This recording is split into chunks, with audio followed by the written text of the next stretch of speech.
L'industrie du tourisme de la Chine a connu le bond attendu au cours de la courte pause de 3 jours. L'agence de voyage en ligne Trip.com a annoncé que les ventes de ces circuits personnalisés avaient augmenté de 30% par rapport aux chiffres de 2019.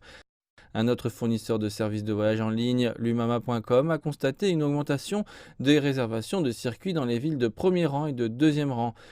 L'entreprise dit qu'elle remarque également des changements dans les habitudes de voyage des gens.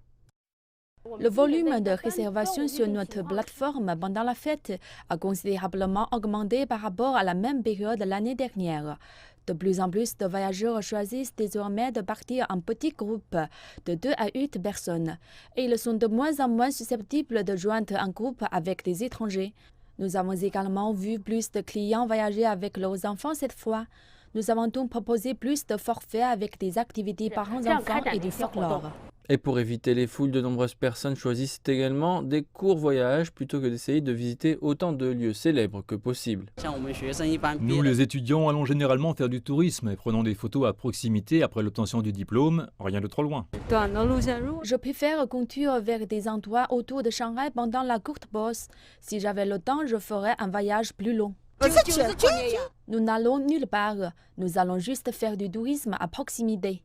Les hôtels haut de gamme ont signalé de nombreuses réservations pour les vacances et certaines agences de voyage disent que la demande de séjours de luxe a augmenté car les gens ont désormais des budgets de voyage plus importants.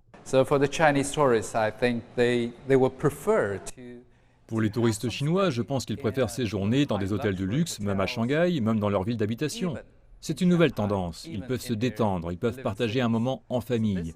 Et à cause de la Covid-19, les gens ont économisé beaucoup pour voyager, donc je ne pense pas que ce soit un gros problème pour leur budget.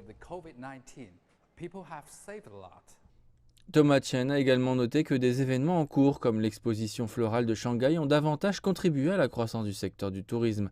Thomas Chen et ses collègues s'attendent à ce que le marché du voyage s'améliore encore à l'approche de la haute saison des vacances d'été.